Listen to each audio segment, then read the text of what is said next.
Shalom, family. This is Elder Jenkins with the King James Bible University.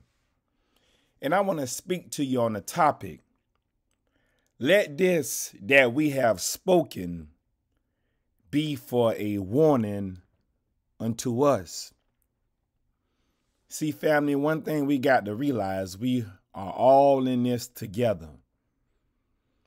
We all have different parts of the body, but we still the same body. Just as comparison to our natural body, we have a brain,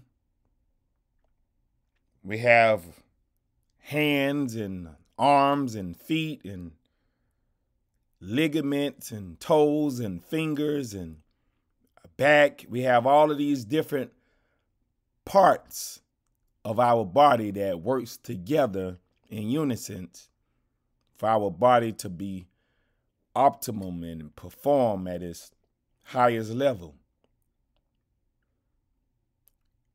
So we all are members one of another, and we have different roles within the body. So I just want to encourage you today as we go through this lesson. Not going to be before you very long. It says, let this that we have spoken be for a warning unto us. Every one of these messages that go forth at the King James Bible University is for all of us, the teachers, the followers of Christ, for everyone. We get hit with the message as we're preparing it first before it even gets delivered unto you. It's not just we giving you a message for you. No, it's for us, that we all can take it in and abide by the word of the Most High. Make the proper adjustments in our life. So, family, it's my prayer that something would be said to help you along your journey and give you strength and guidance as we walk in this wilderness. So we're going to start at the book of Sirach, chapter 23, verses 1 through 12. It says, O Creator, Father and Governor of all my whole life, leave me not to their counsels, and let me not fall by them. We know it's talking about the ungodly, the wicked, the heathens. It says, who will set scourges over my thoughts, and the discipline of wisdom over mine heart, that they spare me not for mine ignorances, and it pass not by my sins, lest mine ignorances increase and my sins abound to my destruction, and I fall before mine adversaries, and mine enemy rejoice over me, whose hope is far from thy mercy. O Creator, Father, and God of my life, give me not a proud look, but turn away from thy servants always a haughty mind. Turn away from me vain hopes and concupiscence, and thou shalt hold him up that is desirous always to serve thee. Let not the greediness of the belly nor lust of the flesh take hold of me, and give not over me thy servant into an impotent heart, impotent mind. Hear, O ye children, the discipline of the mouth. He that keepeth it shall never be taken in his lips. So we know the discipline of the mouth is his doctrine, his word. This is what he's speaking of. He said, the sinner shall be left in his foolishness. Both the evil speaker and the proud shall fall thereby.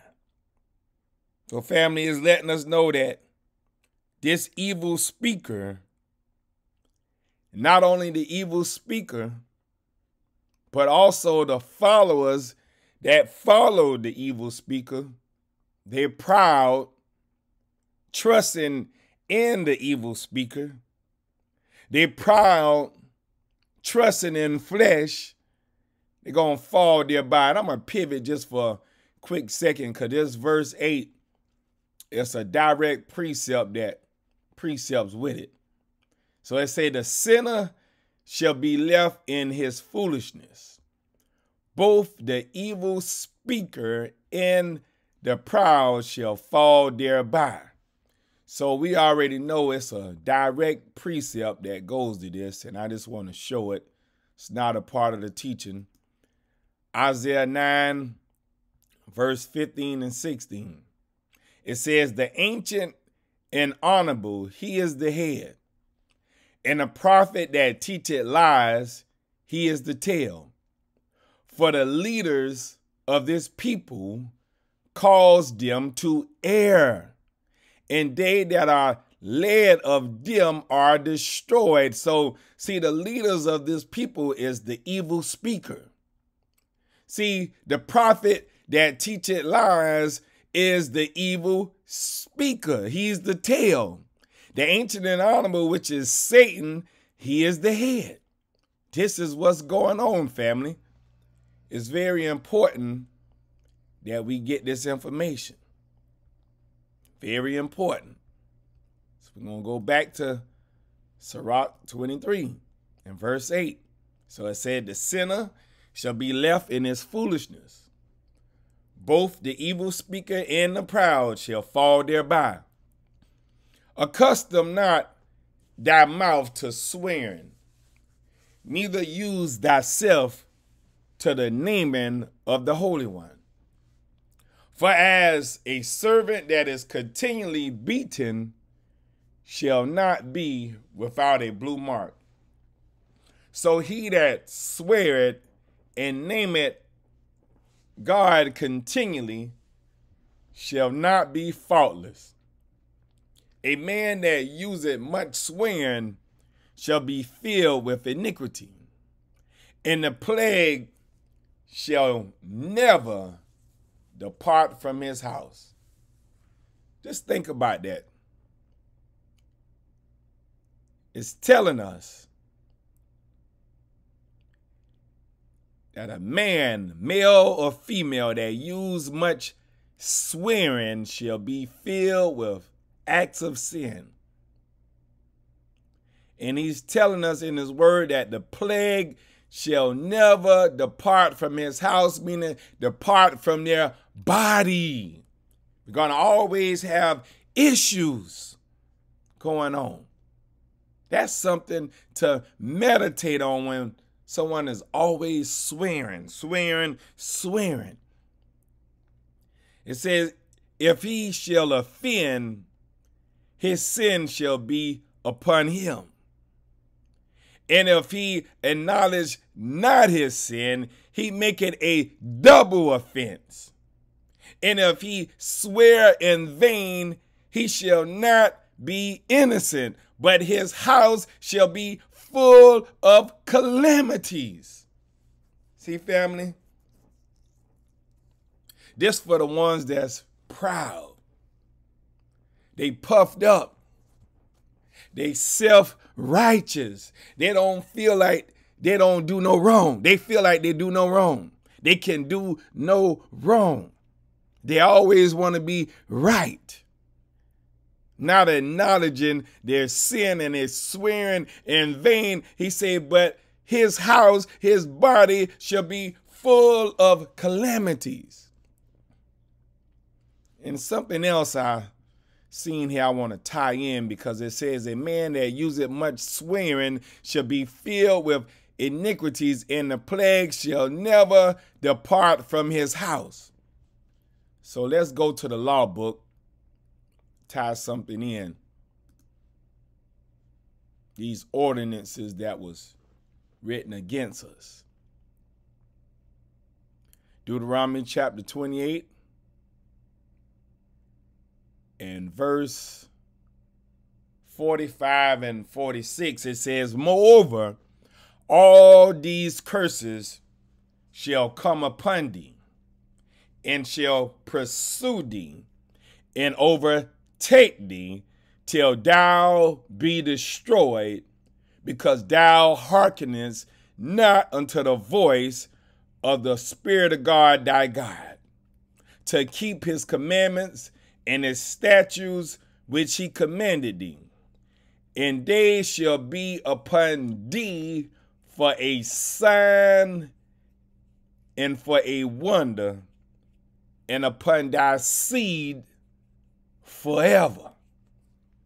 So we see how it's tying in to what he told us in Sirach, that these things will not depart from us if we choose to disobey our Heavenly Father. Something for us to think about.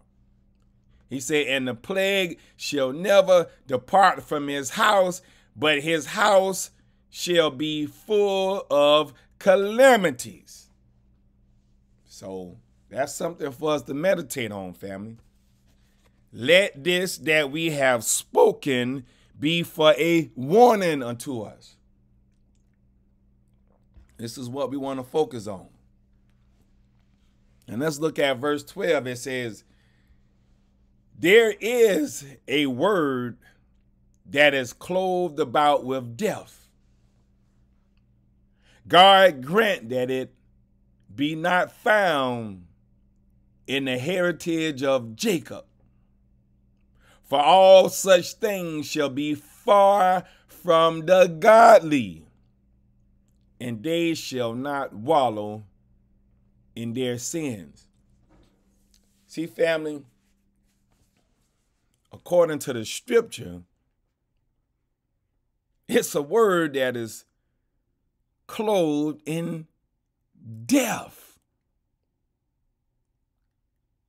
He's telling us right here, there is a word that is clothed about with death. Their covering is death, worldly things. Things that's all about the world and a heathen mindset, a Gentile mindset. Is clothed about with death. But he's telling you, he's showing you the flip side. God grant that it be not found in the heritage of Jacob. For all such things shall be far from the godly, and they shall wallow not in their sins. I want to go somewhere. Not in my teaching, but I want to go somewhere. And I want to tie all of this in. Let's see. Go somewhere here. Right here, we're speaking about the ungodly. Wisdom of Solomon, chapter 2. It says, for the ungodly said, reasoning with themselves, but not aright. Our life is short and tedious, and in the death of a man there is no remedy. We just got through seeing where there's a word that is clothed with death. He said, neither was there any man known to have returned from the grave. For we are born at all adventure, and we shall be hereafter as though we had never been. See, this is that word that is clothed with death. Say, for the breath in our nostrils is as smoke, and a little spark in the moving of our heart, which being extinguished, our body shall be turned into ashes, and our spirit shall vanish as the soft air, and our name shall be forgotten in time, and no man shall have our works in remembrance, and our life shall pass away as the trace of a cloud, and shall be dispersed as a mist that is driven away with the beams of the sun, and overcome with the heat thereof. And our time is a very shadow that passeth away.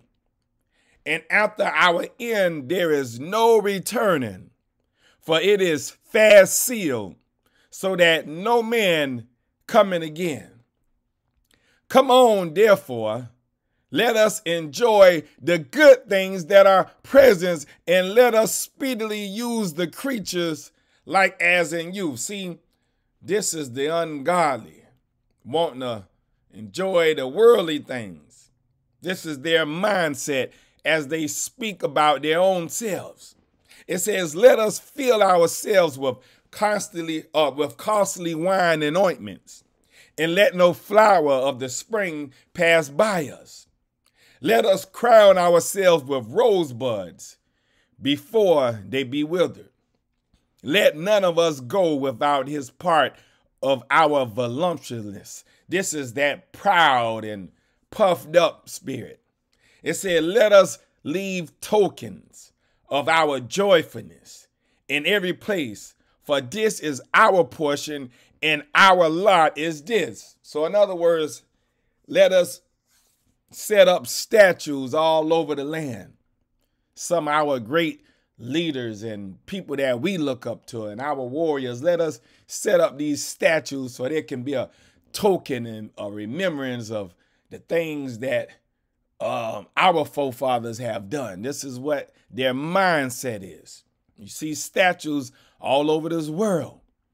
It says, let us oppress the poor righteous man, the one that's lacking knowledge. Let us not spare the widow, nor reverence the ancient gray hairs of the age. So ain't not going to spare the young or the old. It says, let our strength be the law of justice, for that which is feeble is found to be nothing worth.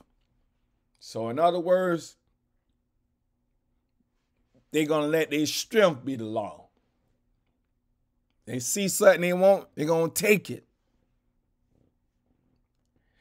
They see something they don't like, see some folks over there prospering, and they're not happy seeing these folks prosper. They don't feel like they deserve to have all of this prosperity. Let's go into town and burn it down. This is the mindset of the ungodly. I can't help but think about Tulsa, Oklahoma, Black Wall Street. Folks went into town and burned it down. All of the wealth was gone out of that town because they didn't want them to have what they had. It says, therefore, let us lie in wait for the righteous, because he is not for our turn, and he is clean contrary to our doings. He upbraided us with our offending the law, and objected to our infamy the transgressions of our education. He professed to have the knowledge of God, and he called himself the child of the Lord. He was made to reprove our thoughts. He is grievous unto us, even to behold. For his life is not like other men's. His ways are of another fashion. See, even the ungodly know that It's something different about the heritage of Jacob. It always been known. And we have to make these connections in scripture, family. Verse 16, we are esteemed of him as counterfeits. He abstaineth from our ways as from filthiness. Why would you want to live like a heathen and be an abomination to your God? This is a question that you need to answer. It says he pronounced it the end of the just to be blessed and make it his boast that God is his father. Let us see if his words be true, and let us prove what shall happen in the end of him. For if the just man be the son of God, meaning what? The servant of God, he will help him and deliver him from the hand of his enemies. See, they even letting you know that they are your enemies, the ungodly, the wicked, the heathen. Verse 19, let us examine him with despitefulness and torture, that we may know his meekness and prove his patience. See, family, only thing you have to do is look at the characteristics of a nation of people. See, the scriptures laid everything out clear to where you can clearly see who is who. All you do is look at what's going on right now. You look at history and see the characteristics of a people, the demeanor of a people that fits verse 19. It said, let us examine him with despitefulness and torture, that we may know his meekness and prove his patience. Let us condemn him with a shameful death, for by his own sin he shall be respected. Such things they did imagine, and were deceived, for their own wickedness have blinded them. As for the mysteries of God, they knew them not, neither hoped they for the wages of righteousness, nor discern a reward for blameless souls. See, family, this right here in verse 22, pretty much this whole chapter of Wisdom of Solomon, chapter 2, is the characteristics of a Gentile. Someone that possesses Gentile mindset. They don't know the mysteries of God, never hope for the wages of righteousness, nor discern the reward for a blameless soul.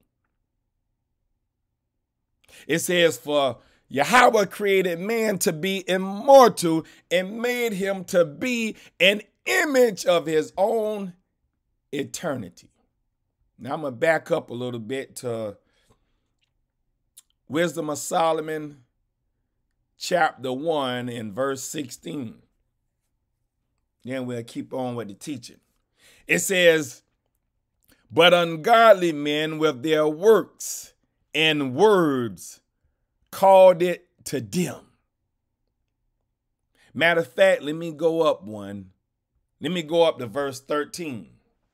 It says, for God made not death, neither have he pleasure in the destruction of the living. For he created all things that they might have their being. And the generations of the world were helpful, and there is no poison of destruction in them, nor the kingdom of death upon the earth. For righteousness is immortal. But ungodly men with their works and words called it to them.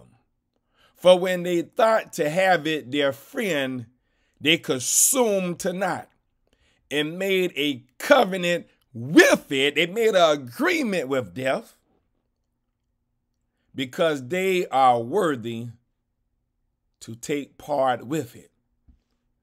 Now, see, family, I went over here to Wisdom of Solomon chapter 2 and that little portion of chapter 1, all because of this one verse in Sirach 23 and 12. It says, there is a word that is clothed about with death. Yahweh grant that it be not found in the heritage of Jacob.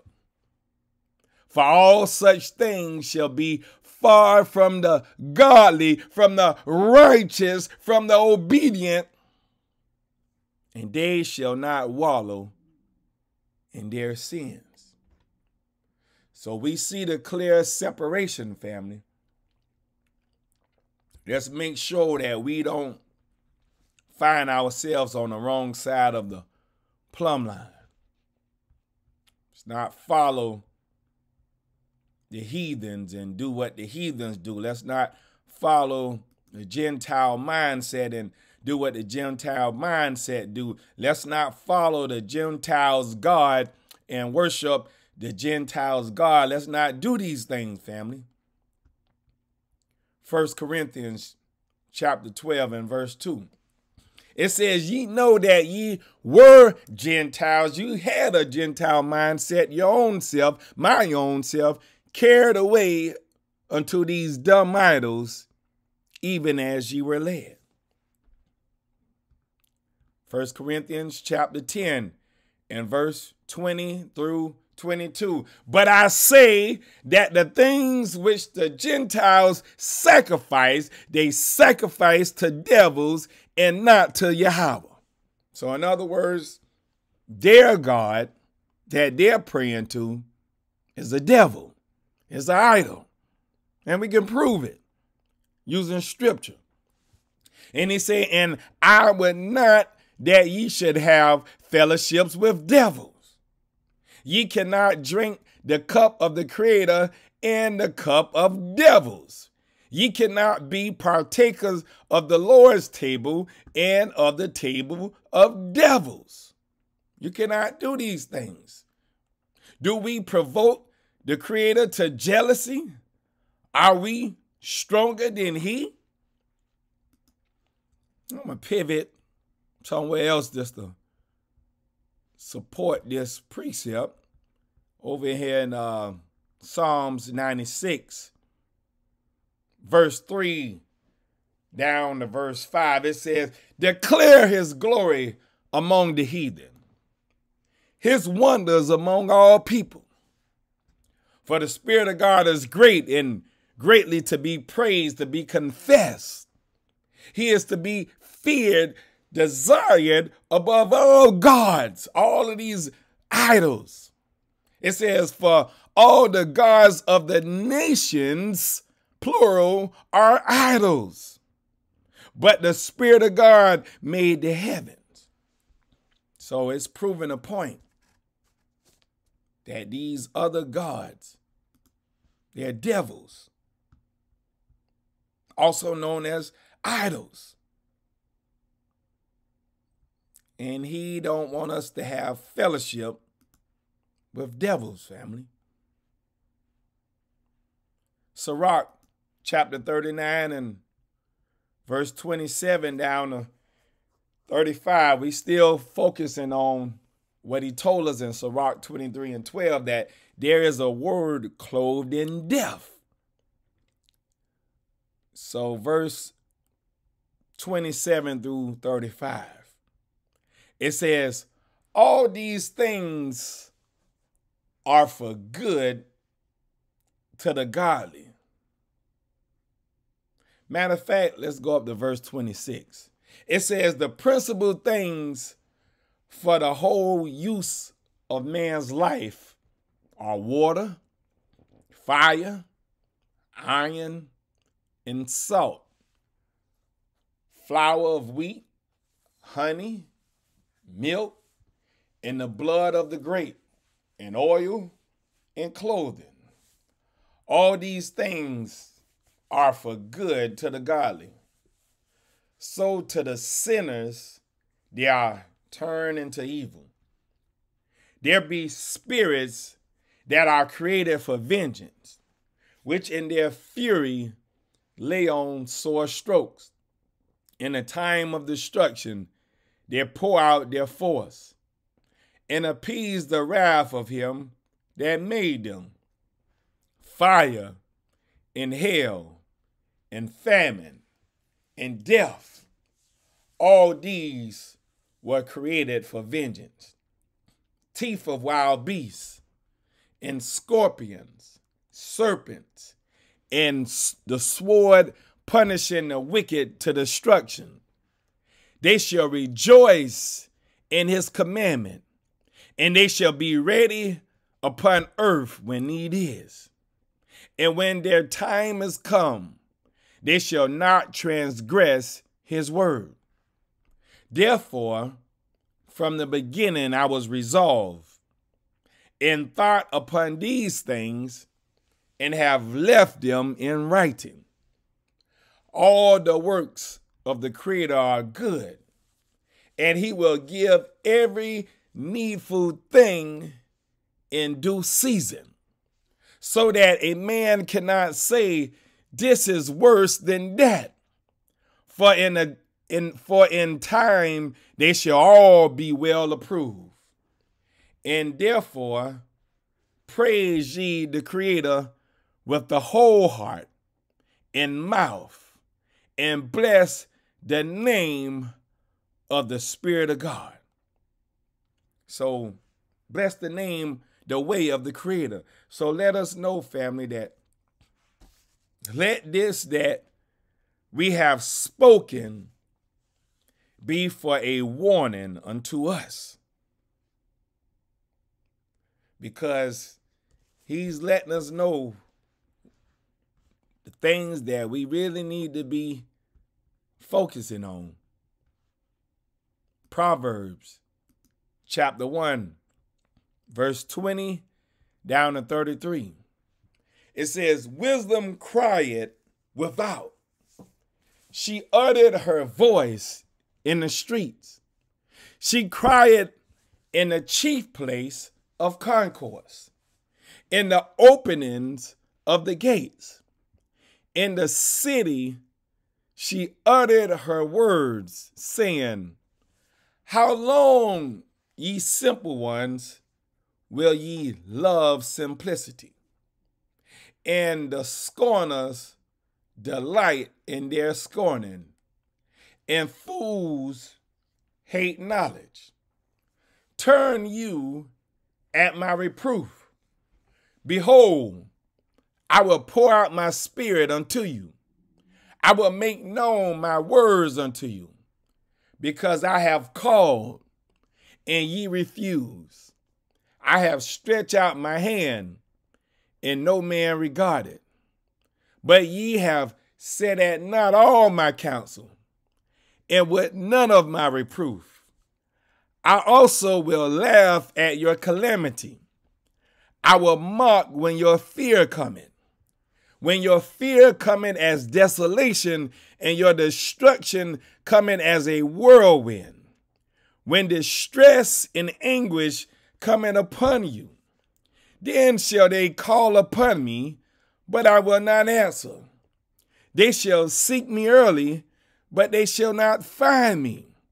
For they that hated knowledge and did not choose the fear, meaning the desire of the Spirit of God, they would none of my counsel.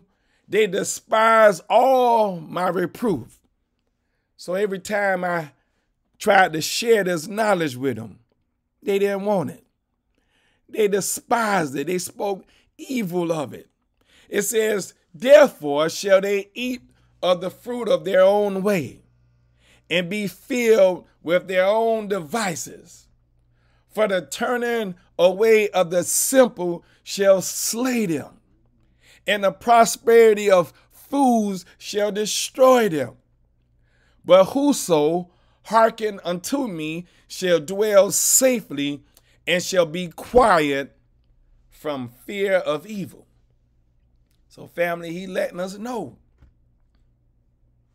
if we despise his word, if we despise the word that's coming from his servants, from his messengers, for whatever reason, we are not going against the messenger. We're going against the Most High, the one that owns the word that came through the messenger. And this is where we find ourselves having a problem. Let's keep pushing. Excuse me, the book of Maccabees, 2nd Maccabees, chapter 6. And we'll start at verse 12 down to 17.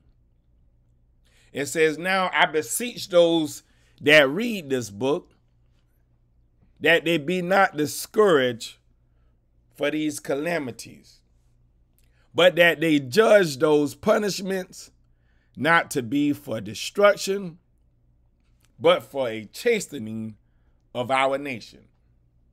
For it is a token of his great goodness when wicked doers are not suffered any long time, but forthwith punish. For not as with other nations, whom the Creator patiently forbeareth to punish, till they become to the fullness of their sins.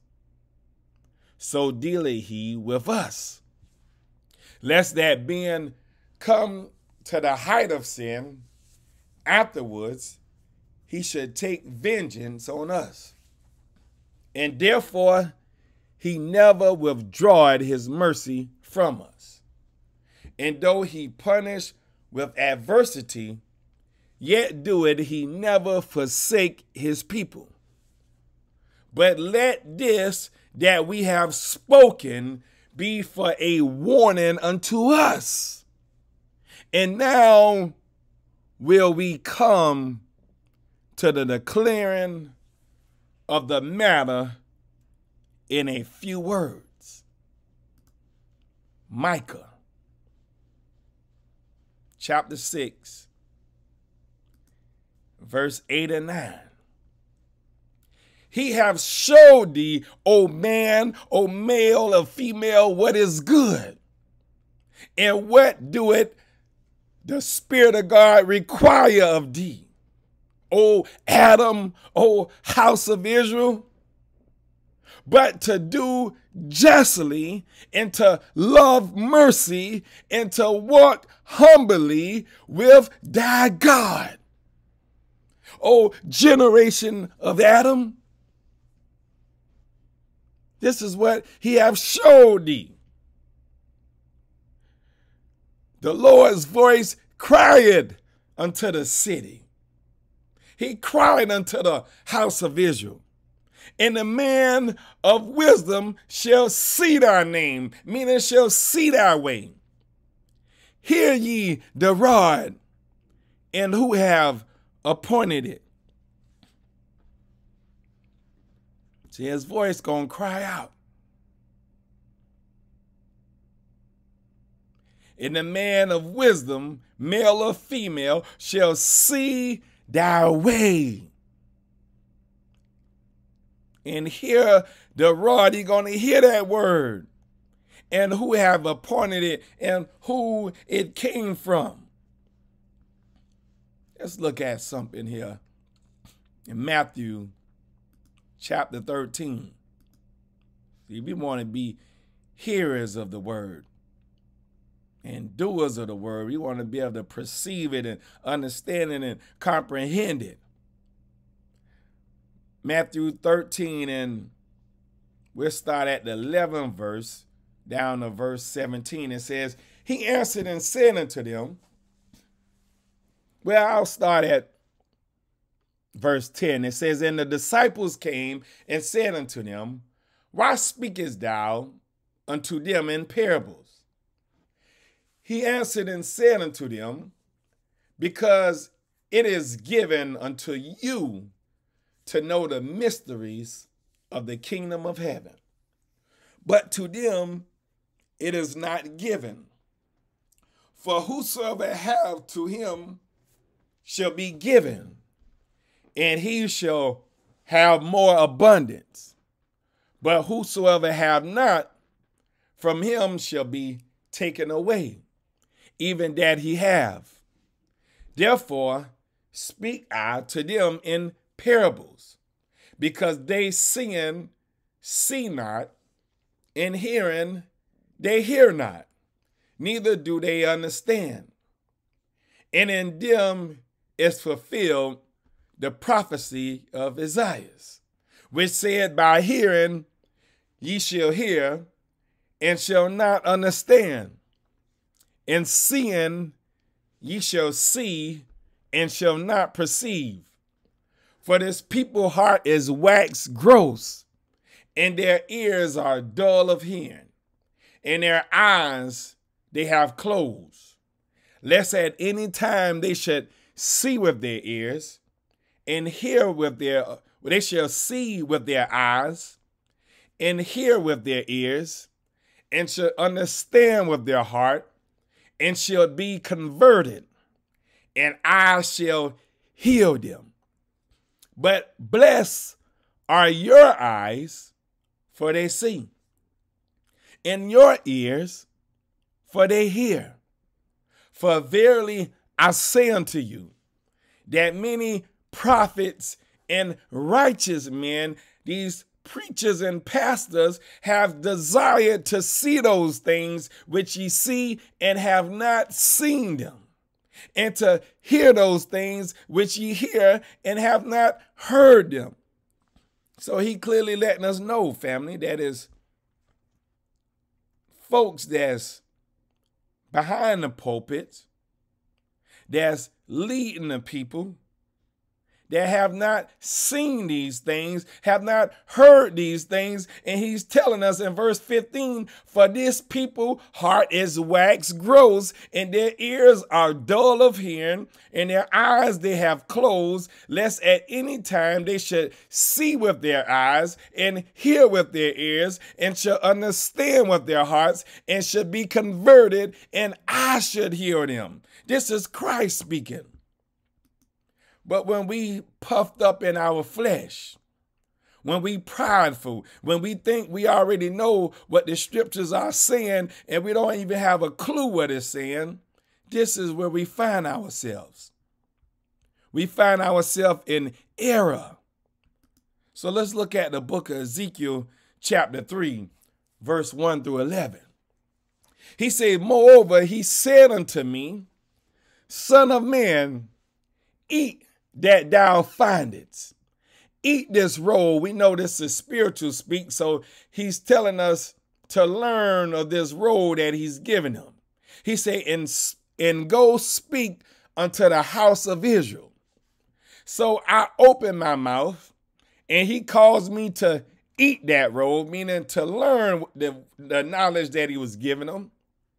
And he said unto me, Son of man, cause thy belly to eat, and fill thy bowels with this roll that I give thee. So in other words, I'm about to give you this wisdom, this knowledge, and this understanding, and I want you to learn it all. I want you to comprehend it. I want you to receive it, because I got a work for you to do. He said, then did I eat it, and it was in my mouth as honey for sweetness. And he said unto me, Son of man, go get thee unto the house of Israel, and speak with my words unto them. So the words that he gave them, the knowledge, the wisdom, and understanding, he said, I want you to go to the house of Israel. They're scattered to the four corners of the earth. They're in the highways and the byways. They're in the Caribbean islands. They all over this world. I want you to speak unto them my word. He said, for thou art not sent to a people of a strange speech and of an hard language, but to the house of Israel, not to many people of a strange speech and of hard language, whose words thou cannot understand. Surely, had I sent thee to them, they would have hearkened unto thee. But the house of Israel will not hearken to thee, for they will not hearken unto me, for all the house of Israel are impudent and hard-hearted.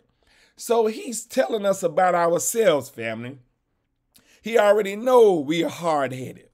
We got a hard heart. We impudent. We rebellious. We don't want to listen. We want to follow our own way.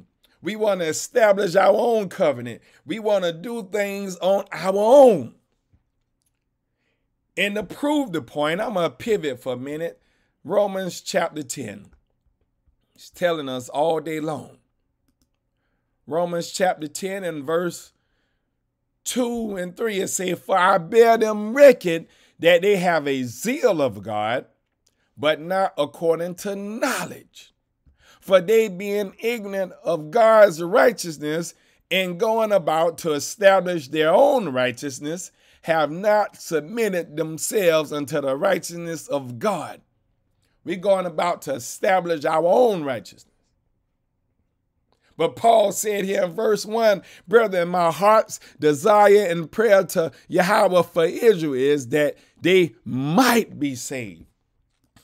The reason why he's saying they might be saved, because we already know, according to what we read in here, that a lot of us just not going to do right. We're not going to do right. Verse 7 says, but the house of Israel will not hearken unto thee, for they will not hearken unto me.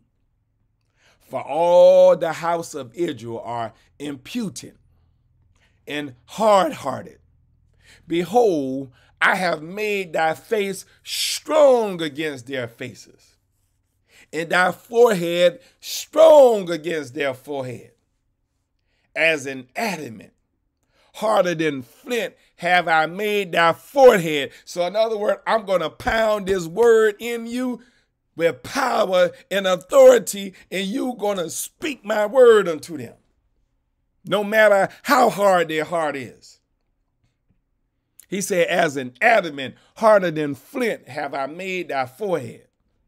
Fear them not, neither be dismayed at their looks, though they be a rebellious house.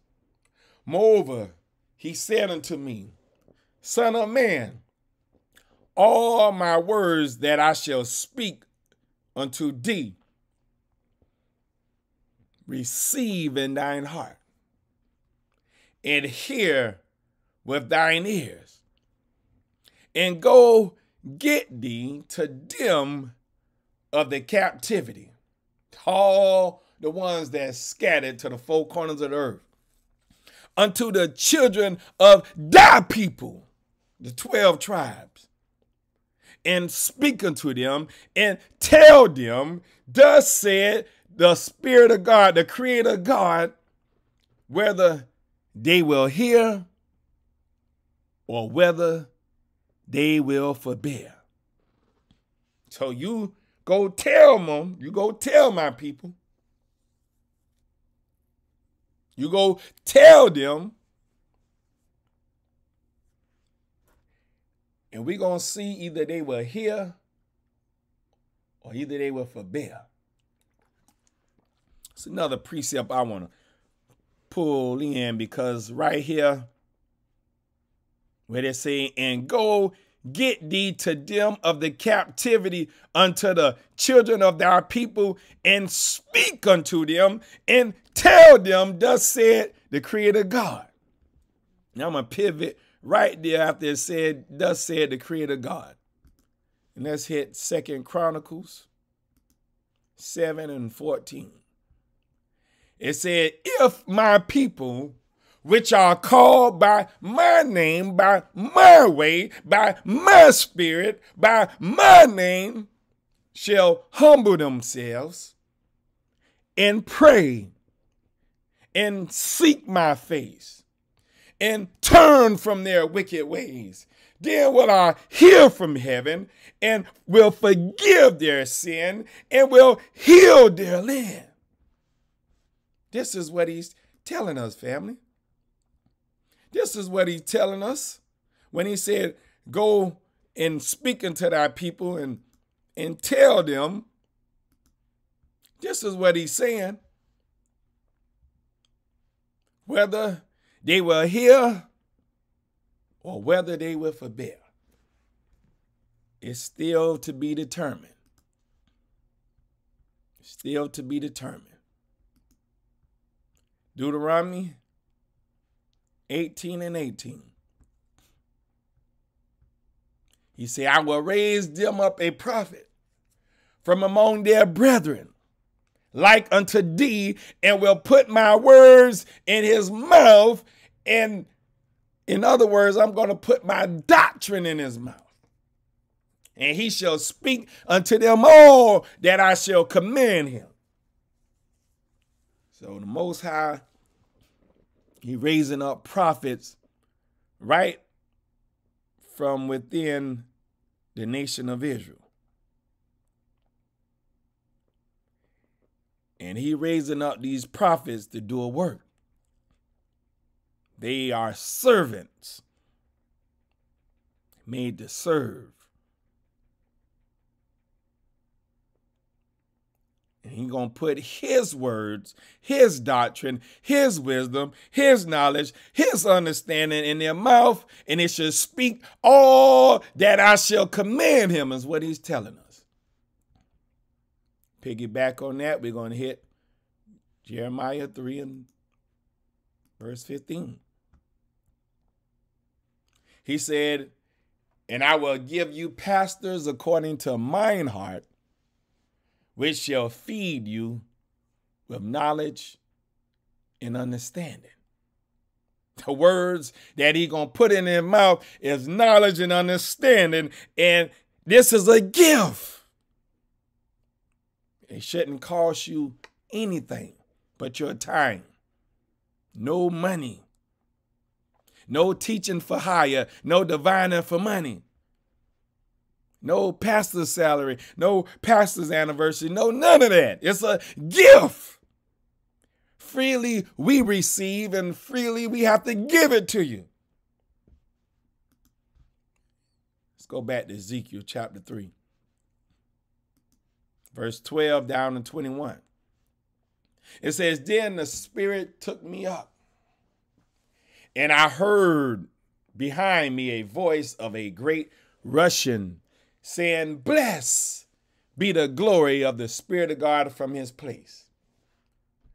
I heard also the noise of the wings of the living creatures that touch one another, and the noise of the wheels over against them, and a noise of a great rushing. So the Spirit lifted me up and took me away, and I went in bitterness, in the heat of my spirit. But the hand of the Spirit of God was strong upon me. Then I came to them of the captivity at Tel Aviv, that dwelt by the river of Chebar. And I sat where they sat, and remained there astonished among them 7 days. And it came to pass at the end of 7 days that the word of the Spirit of God came unto me, saying, Son of man, I have made thee a watchman unto the house of Israel. Therefore, for that reason, hear the word at my mouth and give them warning from me. See, family, let this that we have spoken be for a warning unto us. Because the Most High is telling us that he have set his ministers, his prophets, his watchmen, his teachers to be a watchman unto the house of Israel,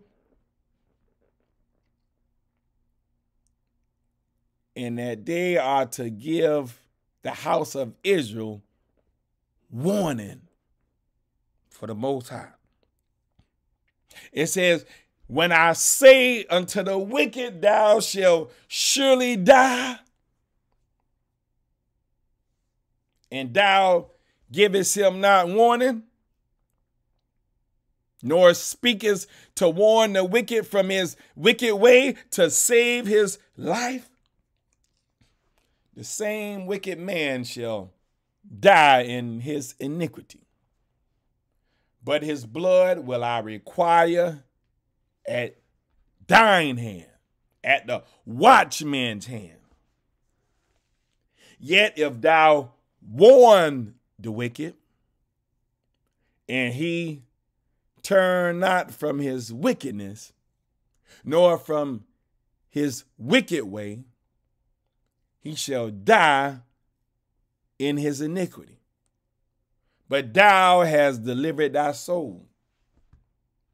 Again, when a righteous man doeth turn from his righteousness and commit iniquity, and I, the Most High, lay a stumbling block before him, he shall die, because thou hast not given him warning. He shall die in his sin, and his righteousness which he have done shall not be remembered. But his blood will I require at thine hand. Nevertheless, if thou warn the righteous man, that the righteous sin not, and he do it not sin, he shall surely live, because he is warned. Also, thou hast delivered thy soul. We see how important this information is that we put out every week faithfully. This is a important work, family. It's not for the faintest of heart. If you don't have a certain level of heart, you will not be able to be successful doing this work. Sirach chapter 23, verse 16 through 28.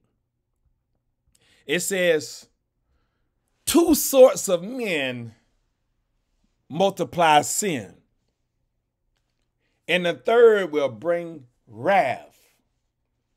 A hot mind is as a burning fire.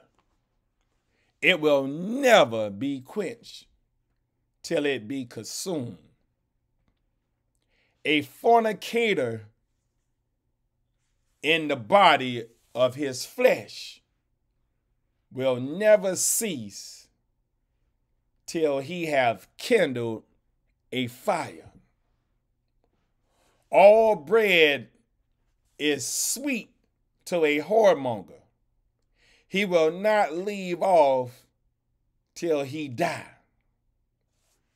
A man that breaketh wedlock, saying thus in his heart, who seeth me, I am compassed about with darkness.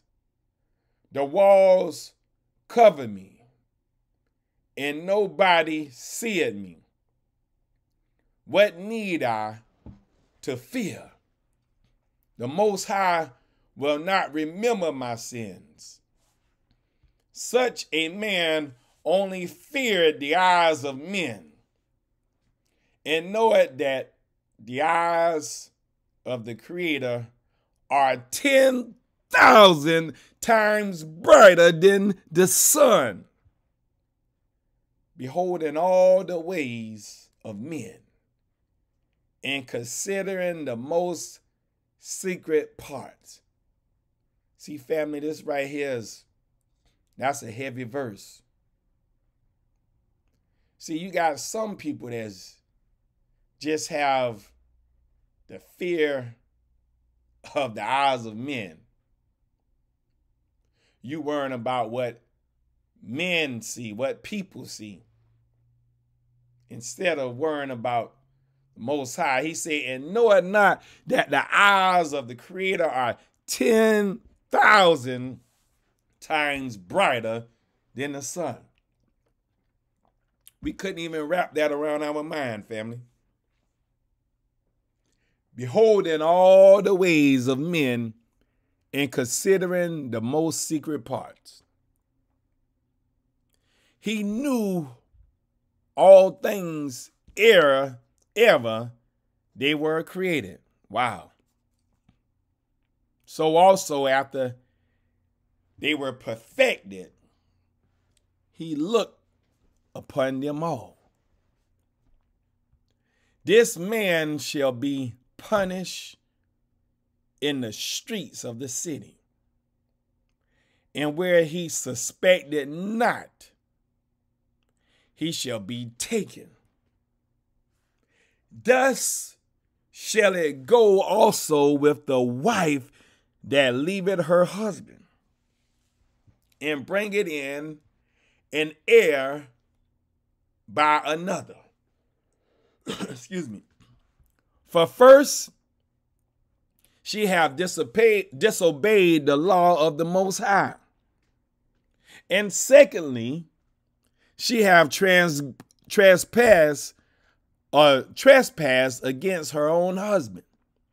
And thirdly, she have played the whore in adultery and brought children by another man.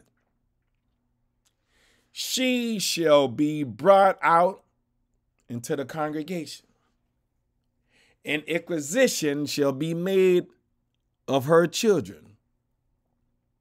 Her children shall not take root, and her branches shall bring forth no fruit, no wisdom, no knowledge, no understanding, her nor the children.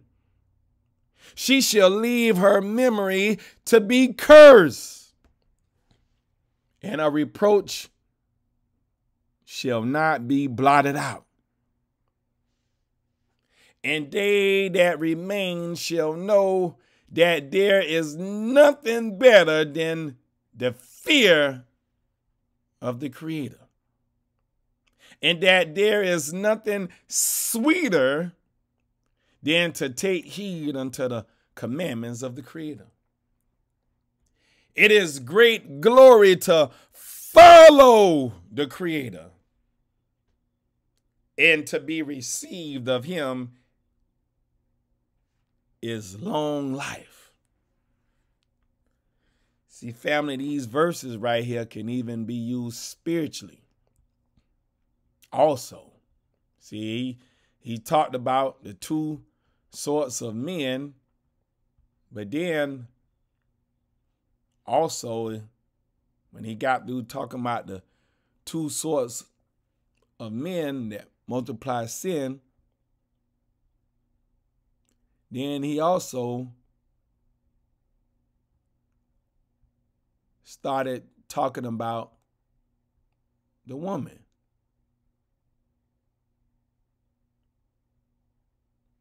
The wife.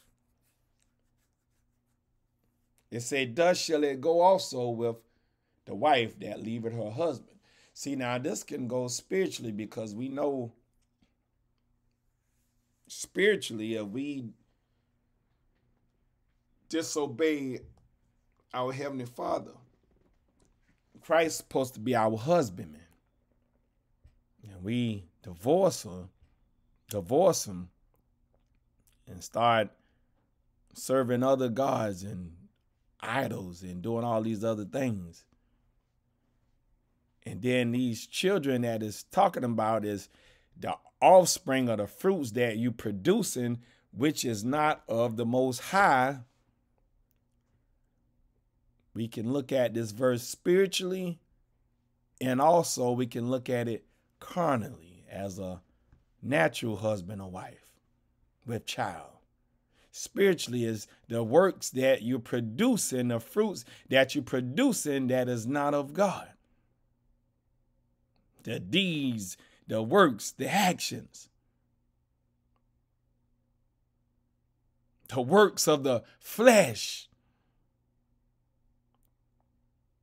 See, the works of the flesh would be the same as in verse 25 when it said her children shall not take root. The works of the flesh shall not take root, and her branches shall bring forth no fruit.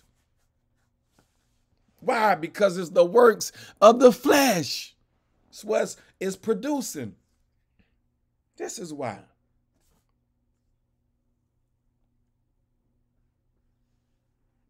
Let's keep going.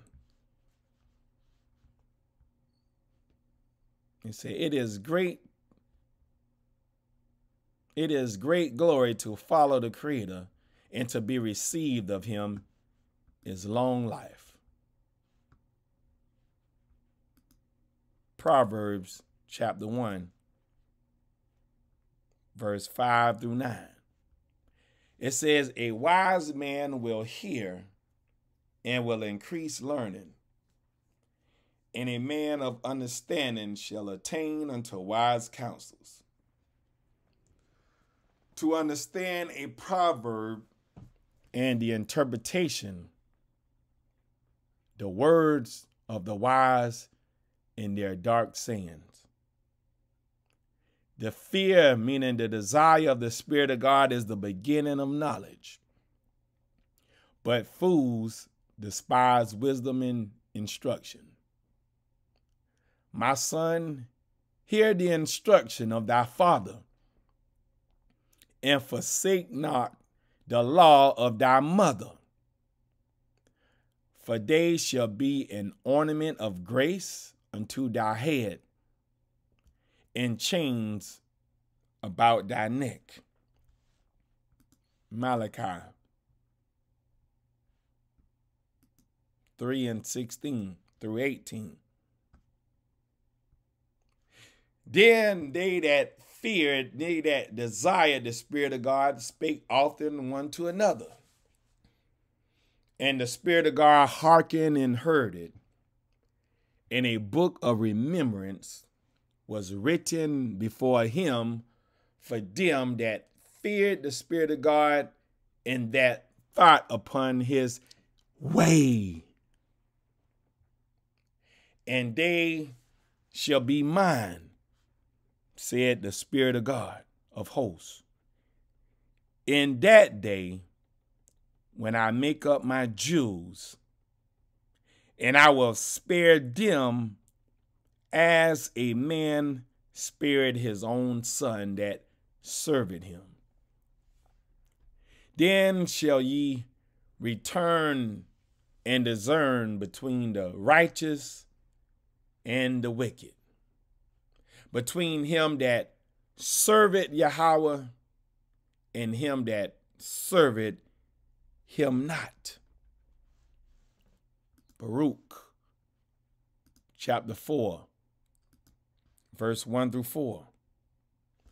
This is the book of the commandments of Yahweh, in the law that endureth forever. All they that keep it shall come to life, but such as leave it shall die. Turn thee, O Jacob, and take hold of it. Walk in the presence of the light thereof, that thou mayest be illuminated. Give not thine honor to another, nor the things that are profitable unto thee to a strange nation.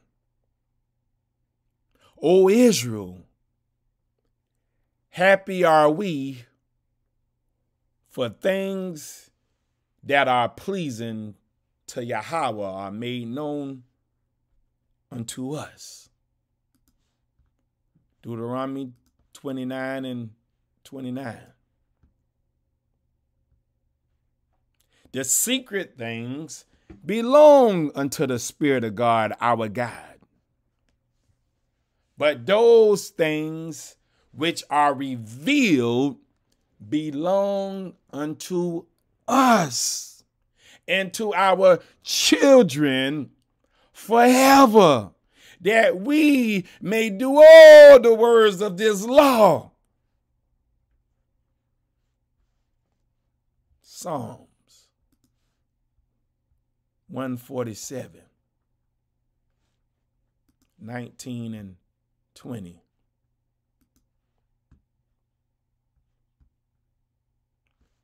He showed his word unto Jacob, his statutes and his judgments unto Israel. He have not dealt so with any nation. And as for his judgments, his doctrine and teachings, they have not known them. Praise ye the Spirit of God, meaning what? Confess ye to the Spirit of God. Psalms 78, 1 through 8. Give ear, O my people, to my law. Incline your ears to the words of my mouth. I will open my mouth in a parable. I will utter dark sayings of old, which we have heard and known, and our fathers have told us. We will not hide them from their children, showing to the generation to come the praises of the Spirit of God and his strength and his wonderful works that he have done. For he established a testimony in Jacob and appointed a law in Israel, which he commanded our fathers that they should make them known to their children, that the generation to come might know them, even the generation which should be born. Who should arise and declare them to their children, that they might set their hope in Yahweh and not forget the works of Yahweh, but keep his commandments, and might not be as their fathers, a stubborn and rebellious generation, a generation that set not their heart aright, and whose spirit was not steadfast with Yahweh. You don't want to be like that, family. Psalms 89 and 34. It says, my covenant, meaning what? My agreement will I not break. See, the ones of us that want to be rebellious and stubborn, we might break the covenant. We might break the agreement, but it'll put us on the wrong side of the plumb line. It'll put us with the ungodly. It'll put us with death. But we don't want to be that way. But the Most High said, my covenant, my agreement that I made with you, I will not break it. I'm going to uphold my end of the covenant. He said, nor alter the thing that is gone out of my lips. I'm not going to change this doctrine. It's already set. That's what he's telling us. So we just got to get right, family, because he's not going to change it to our liking. Baruch 3 and 36. He have found out all the way of knowledge, and have given it unto Jacob his servant, and to Israel his beloved, his promised ones, the saints, the brethren. Verse 35.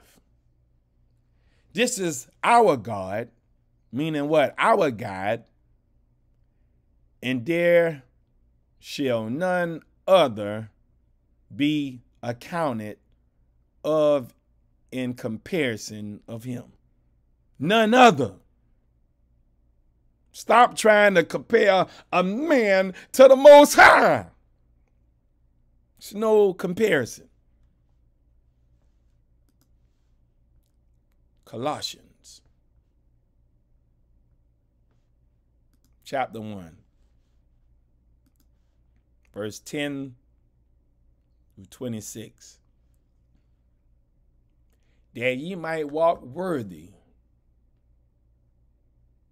of the Lord. Well, I'm going to go up to verse 9. There's no comparison in him.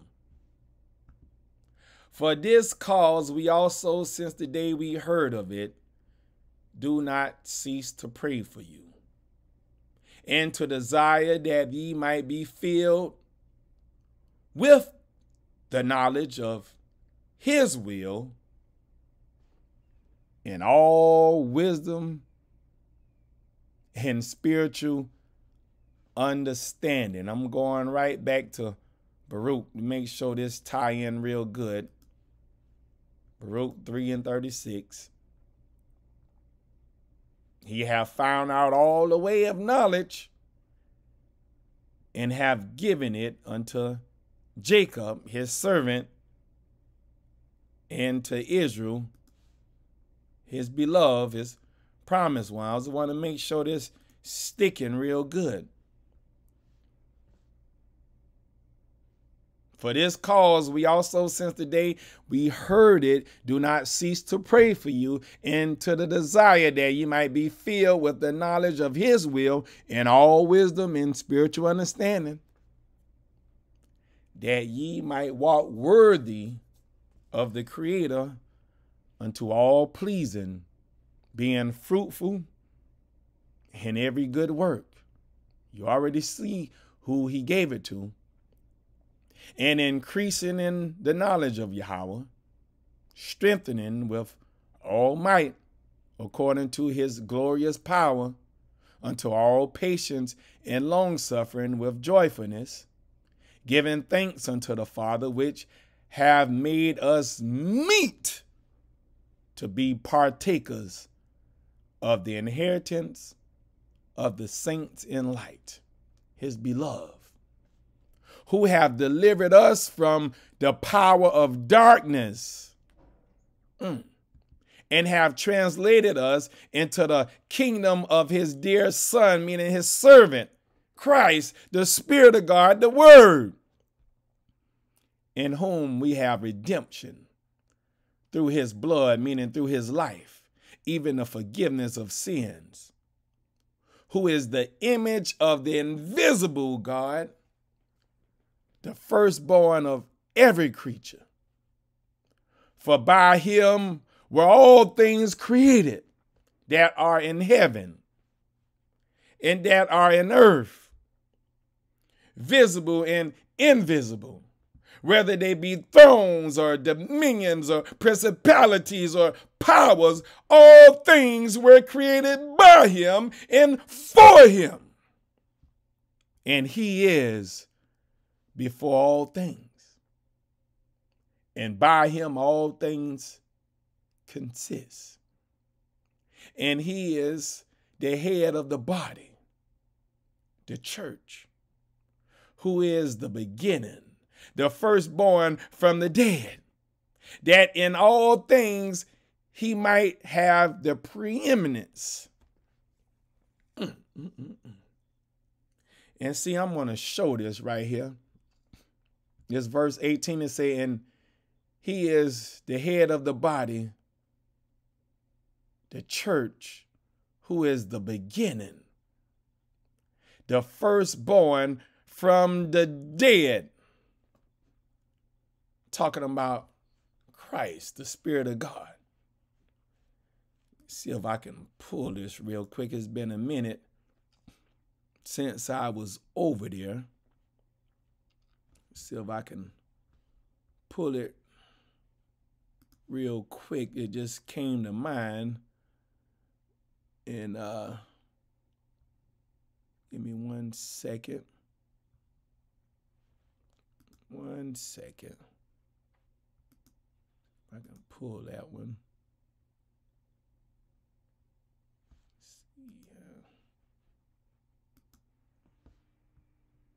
Okay, here it is. Romans chapter 1. And we'll start at verse 3. It says, concerning his son, meaning his servant, Yahushua the Messiah, salvation, the anointed one, our creator, which was made of the seed of David according to the flesh. You know, he rested in flesh, and declared to be the Son of God, declared to be the servant of God with power, according to the Spirit of holiness, by the resurrection from the dead. He's the first begotten of the Father. Salvation, the anointed one. This is what I wanted to show right here. By the resurrection of the dead.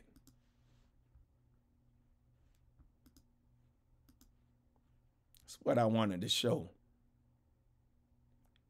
Let's see if there's anything else over here I want to pull before we go back where we was at.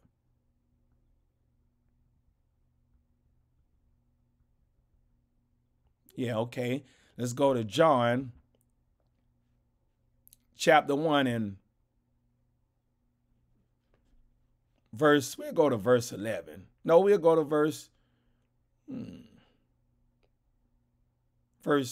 10. John 1 and 10, it said, he was in the world, and the world was made by him, and the world knew him not. It's talking about Christ, salvation, the anointed one, Yahushua the Messiah. He came unto his own, and his own receive him not. But as many as receive him, to them gave he power to become the servants of God, even to them that believe on his way, which were born not of blood. He wasn't born of blood, nor of the flesh, nor of the will of man, but of God, of Yahweh.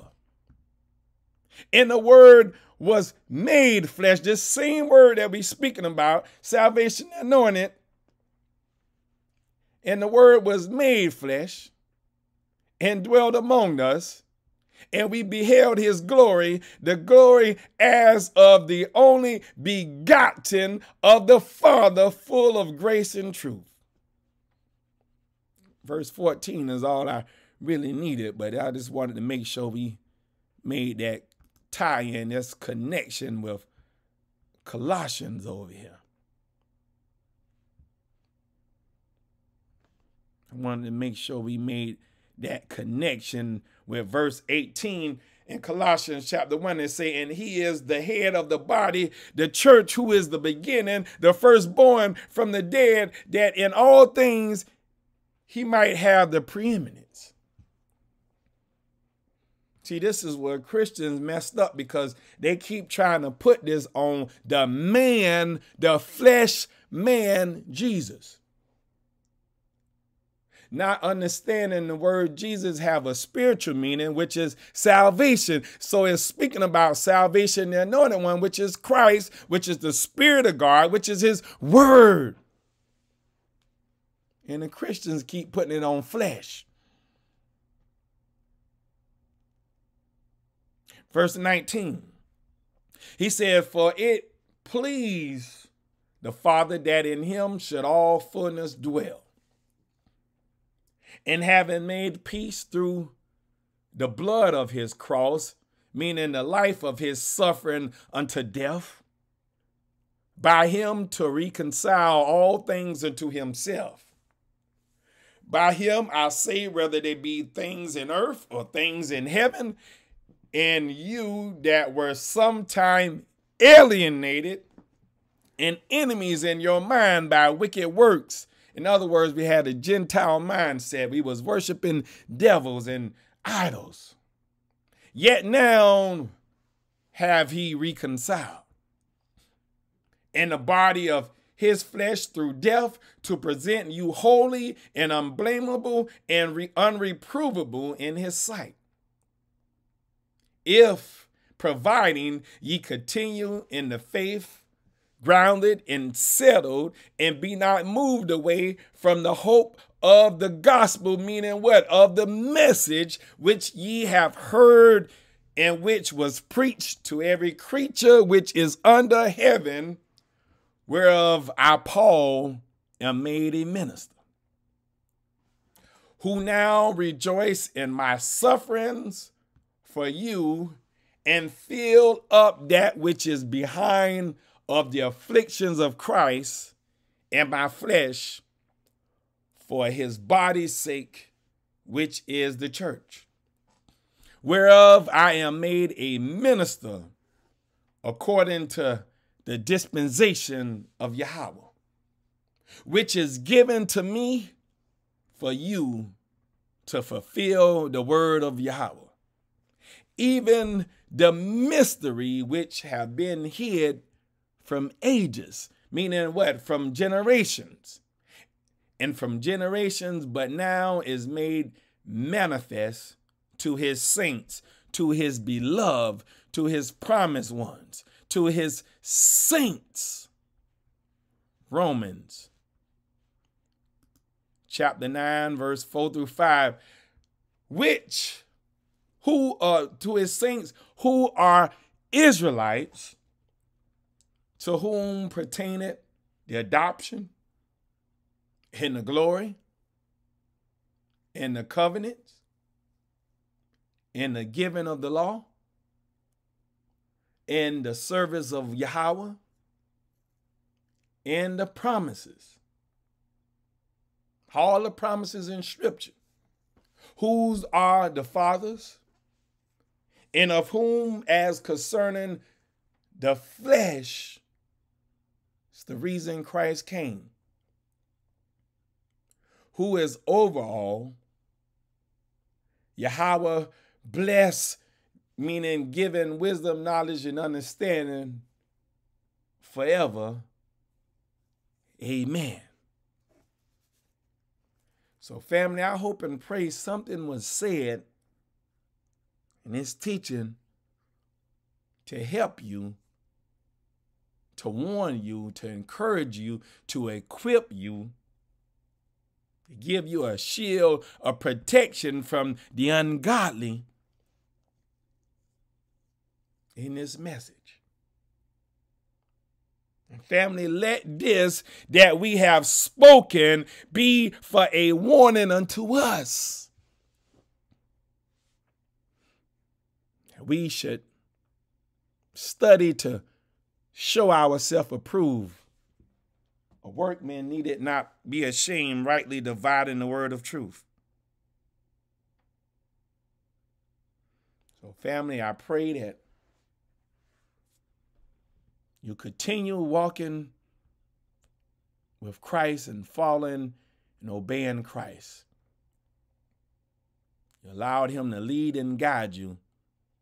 You just remain a vessel. Let his word be the light that's shining bright within your vessel. So I'm going to say a happy Sabbath to everyone as we begin this Sabbath morning. And continue studying to show thyself approved. I'm going to say a shalom to everyone till we meet again. Shalom.